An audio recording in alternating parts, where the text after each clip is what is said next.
2 नोव्हेंबरच्या पहाटे पुण्याच्या कोरेगाव पार्कमध्ये झालेल्या अपघाताची राज्यभर चर्चा झाली। कारण अपघाताची भीषणता। रविवारी पहाटे 5च्या सुमारास ऋतिक भंडारी, यश भंडारी आणि कुशवंत टेकवणी हे तिघं गाडीमधून पिंपरीच्या दिशेने निघाले होते। ऋतिक आणि यश दोघं चुलत भाऊ पुढे बसलेले तर कुशवंत मागे बसलेला।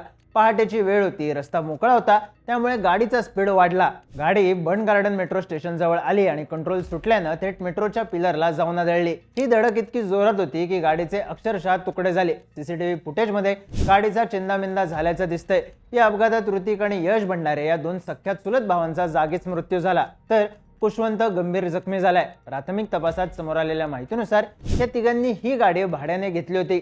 गाडीचा हँडब्रेक ओढला गेल्यामुळे कंट्रोल सुटला असावा असा प्राथमिक अंदाज आहे। मृतांपैकी एकाने रात्री त्याच्या आईला आम्ही पार्टीला जाणार आहोत असं सांगितलं होतं, त्यामुळे अधिकचा तपास सुरू आहे। पण कोरेगाव पार्क, भरधाव गाडी आणि अपघात या गोष्टी फ्लॅशबॅक सारख्या पुन्हा चर्चेत आहेत।